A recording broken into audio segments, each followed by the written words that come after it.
পরীক্ষা দিচ্ছ, ভুল হচ্ছে, ভুল হওয়াটা কিন্তু খুবই স্বাভাবিক। বাট তুমি যদি এই ভুল থেকে কোনো শিক্ষা গ্রহণ না করো, এখান থেকে কোনো একটা লার্নিং না নাও, তাহলে তোমার কিন্তু আউটকাম কিছুই থাকে না। সো আমরা যখন পরীক্ষা দিব, পরীক্ষাতে তোমরা ভুল অ্যান্সার করো, রং অ্যান্সারগুলো করো, ঠিক আছে। আবার দেখবা যে অনেক কোশ্চেন তোমার কনফিউশন ছিল, বাট তোমার ঝড়ে বকে লেগে গেছে, ঠিক আছে। এরকম কিন্তু হয়, তোমার সাথেও হয়, আমার সাথেও হয়েছে। সো তুমি যেটা করবা, তোমরা অবশ্যই একটা তোমার যে রং অ্যান্সার বা তোমরা যেগুলো ভুল করেছো, একটা ভুল খাতা বানাবা, ঠিক আছে।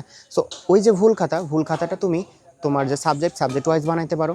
তোমার ধরো বায়োলজি, ফিজিক্স, কেমিস্ট্রি প্রত্যেকটার জন্য একটা, জিকে ইংলিশের জন্য একটা।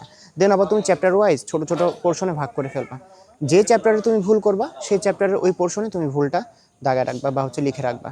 সাথে সাথে যে কনফিউশনগুলো তুমি ঝড়ে বক মারছিলা, ঝড়ে বক মারার ফলেও হয়ে গেছে, সেগুলো কিন্তু লিখে রাখতে হবে, টুকে রাখতে হবে।